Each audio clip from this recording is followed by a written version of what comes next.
Welcome to the Cinema Gold Show. I'm your host, Larry Lease. Today, we're breaking down the question, why are Christmas movies so popular? But first, we'd like to thank our sponsor, Poddex, for sponsoring this episode. Poddex are unique interview questions and episode starting prompts in the palm of your hand. So whether you're a new podcaster or existing broadcaster looking to grow your audience or get more engagement, you're going to want to check out poddex.com. Use code Larry21 for 10% off your order. It is December 1st, 2021, making it 24 days till Christmas. So for this holiday month, we want to know what makes Christmas movies so popular.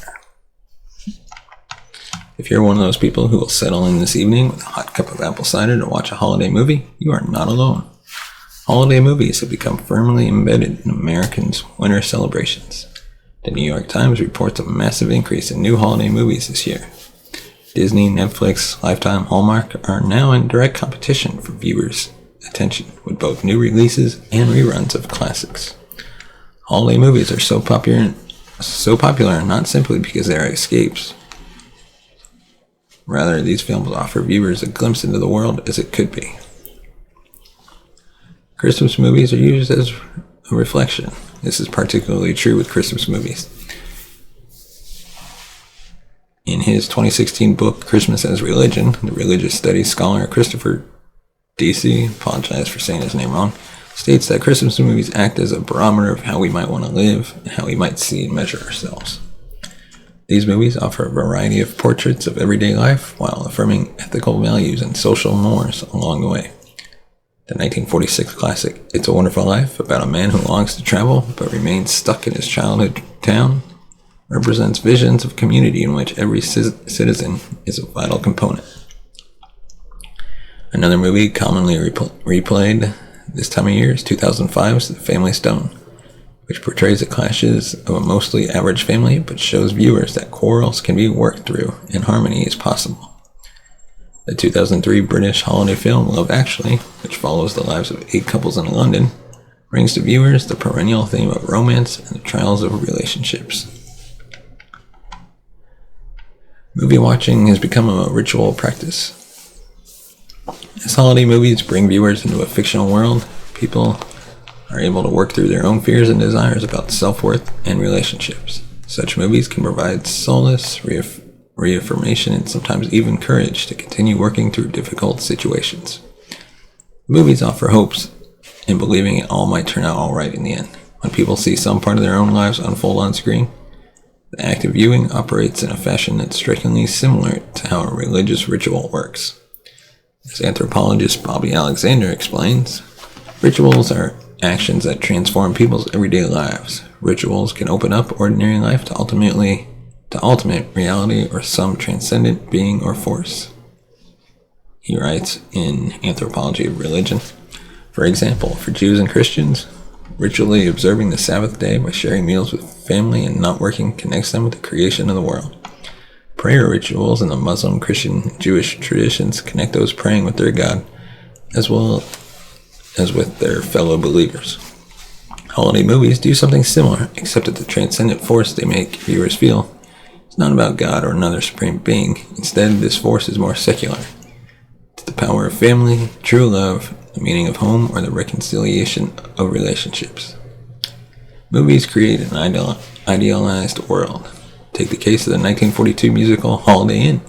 It was one of the first movies after the silent era's various versions of Charles Dickens' A Christmas Carol, where the plot used Christmas as a backdrop, telling the story of a group of entertainers who have gathered at a country inn. In reality, it was a deeply secular film about romantic interests couched in a desire to sing and dance. When it was released, the U.S. had been fully involved in the World War II for a year, and national spirits were not high. The movie hasn't endured as a classic, but Bing Crosby's song White Christmas, which appeared in it, quickly became etched in the holiday consciousness of many Americans.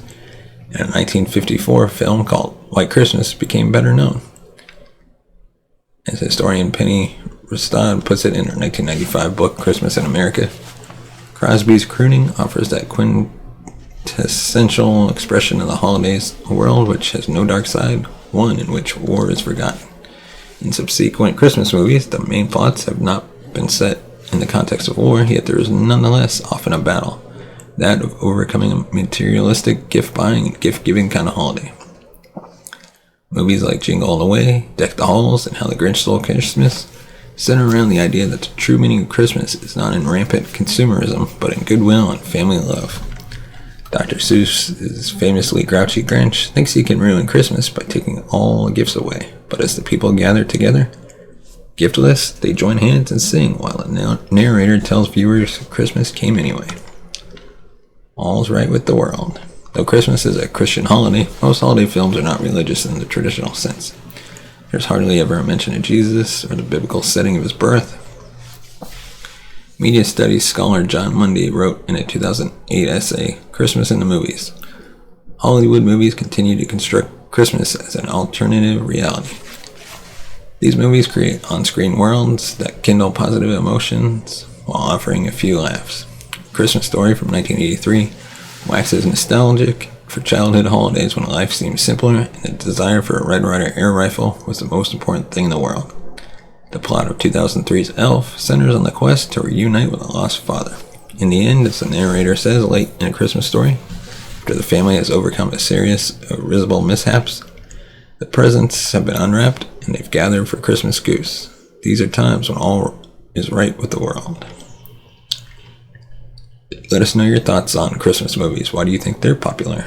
Let us know in the comments section below, or you can send us a tweet or comment on our Instagram page, or you can comment on our Facebook page. Just search Cinema Gold Show. And finally, our pod deck segment. We usually pull from the movie night deck, but we're actually pulling from the holiday traditions deck. And today's question is, what's your favorite winter activity?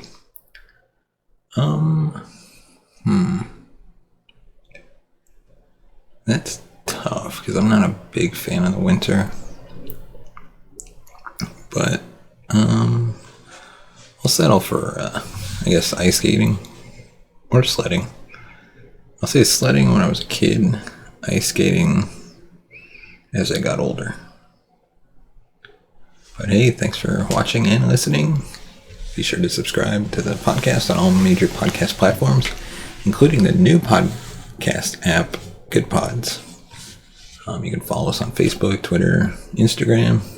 Just search the Cinema Gold Show. And be sure to subscribe to the YouTube channel and give us a like. We'll see you next time.